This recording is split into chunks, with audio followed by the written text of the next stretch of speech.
Can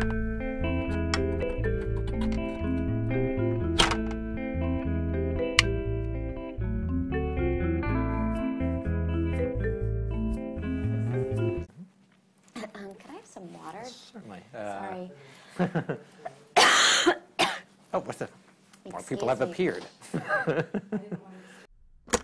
The project started with me 7 years ago, you know, and then gradually I basically begged people to become involved. But you beg well, because you begged some incredibly talented people to help you out with this. Yeah, it's really wonderful. I mean, Joe Sacco was the very first person that I wrote to, and at that point, it was still, I had made my own mock book. Mike and Paul weren't involved at this point. So I had spent about a year of doing research and knew that I wanted it to be graphic novels, the writing of the displaced, their photographs. Then I wrote Joe just this long, passionate letter. And then he said yes.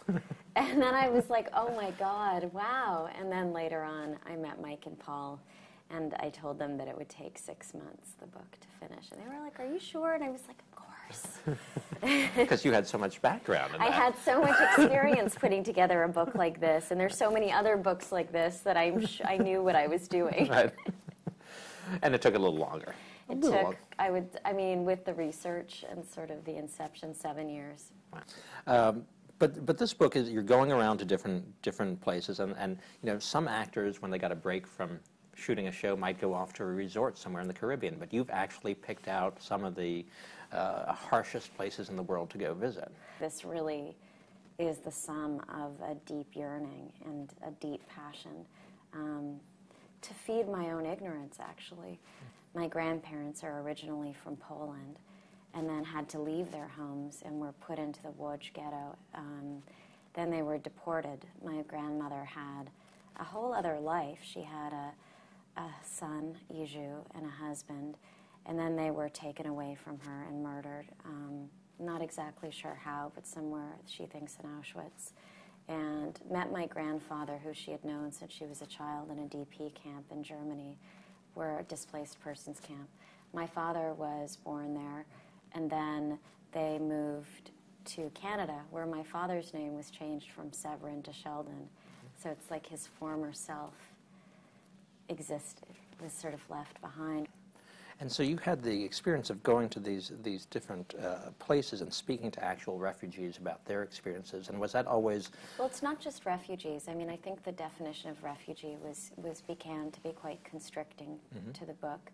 So I think I still haven't quite figured out the appropriate term, but I guess speaking voiceless persons, everybody has a voice, but really seeking out stories that should be heard, people who have been cast out of society, ostracized, people who live in fear, people whose freedom have been taken away, and having them speak for themselves. It's really the forgotten people to some extent. It's amazing how overlooked that they can be, whether it's the sex workers or the people in Chechnya or... Sure, and in our own backyard, actually.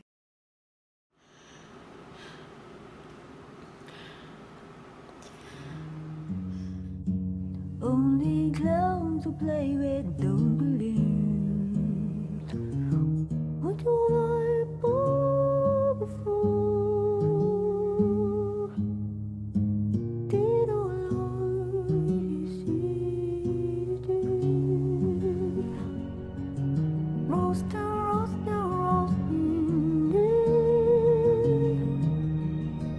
Mama going.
So in doing this, I mean, there are a number of remarkable people and incredibly tragic stories that you pull from these people, but the resilience is also amazing to me. But in all those experiences, are there any that hit a little harder than others?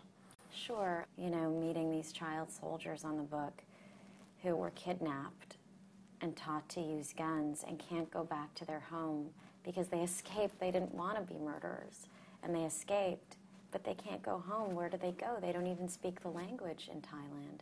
They speak Burmese. They have no money.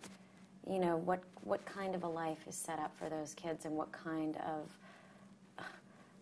of resources are left for these children, and how is the community looking after these children? So those stories hit home on a very deep level. You talk about you've gone on, you've started your tour, and you're going out to talk to people about paper documentary. And I don't want to generalize Americans, but Americans certainly are people who want to, like, what can I do? I want to take home action. What am I going to do today? Is there something that people can do after they purchase I Live Here and read through it? Absolutely. If people like this book, what I ask is that they please email their friends, and they tell their friends the reasons why this book is important and how it affects all of us, and that it's really important to support this project. That's a start, because the more support we have, the more we get to spread sort of this message out there, and the project's roots are always going to be in the communities themselves, so we need that grassroots support. We can't exist without it, actually.